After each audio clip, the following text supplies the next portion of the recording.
Salut à tous, ravi de vous retrouver sur Direct Course, direction l'hippodrome d'Anguin pour le quintet de ce samedi 12 juillet. Un quintet plus le prix du Palais de Chaillot qui s'adresse à des trotteurs d'un bon niveau d'ensemble. Voici ma sélection. J'ai placé en tête numéro 1 Star of Footloose qui vient de prouver sa bonne forme sur cette piste d'Anguin dans le prix de l'Observatoire où il a terminé 4ème ce jour-là. Une faute au départ l'a retardé mais il est revenu terminer dans une plaisante action. S'il s'élance cette fois sur la bonne jambe, il a fort à parier qu'il a les moyens de mettre tout le monde d'accord. Je bosserai le numéro 4, New Way, qui a été avancé Orient Horse, qu'il retrouve ici à l'occasion de leur dernière sortie commune le 7 juin à Vincennes. Le 2, Ravenna, et le 3, Orient Horse, respectivement affichés 2e et 3e du prix de l'Observatoire, dans lequel notre favori Star of Footloose finissait très bon 4e. Le 5, Olympus CAF, qui a également prouvé qu'il fallait compter avec lui dans les tournois de ce genre. Lui qui vient de prouver sa forme en terminant l'arrivée du prix de Grasse, c'était le 22 juin. Le numéro 8, Uriel Laquelle, le cheval est au mieux.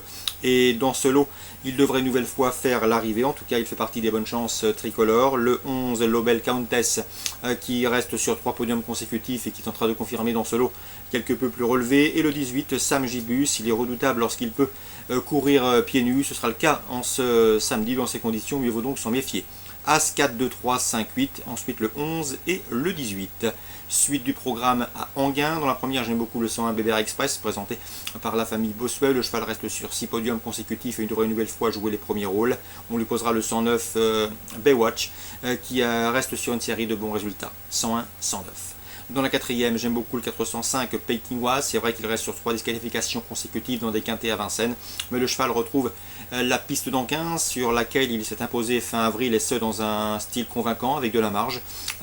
S'il reste trop, il peut parfaitement renouer avec le succès. On lui opposera le 415 Reggio qui avait déjà bien fait à Vincennes dans le prix dans une épreuve de groupe 3 et qui a prouvé notamment à Volvega que c'était un cheval de qualité. 405 Painting Was qui retrouve Anguin avec des prétentions et 415 Reggio de retour sur notre sol avec des ambitions.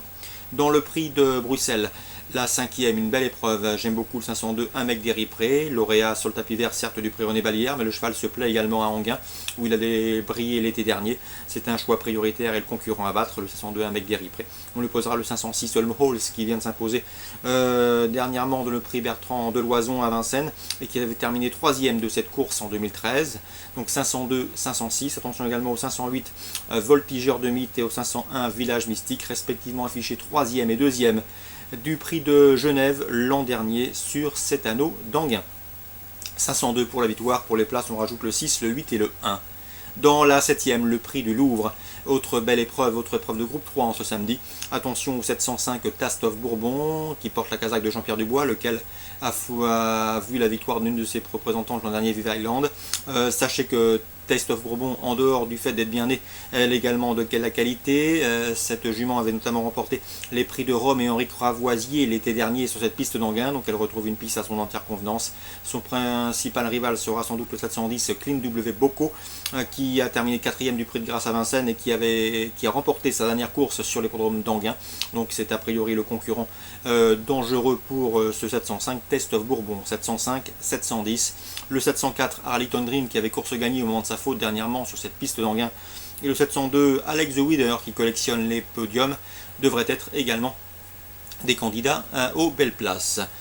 Concernant Châteaubriand, en Réunion 3, je vous conseille dans la première le 108 Best des Dunes, qui n'a pas eu toutes ses aises à l'occasion de ses premiers pas publics à Clairefontaine. Patrice Quinton l'estime en mesure de mieux courir et d'obtenir ici une bonne allocation.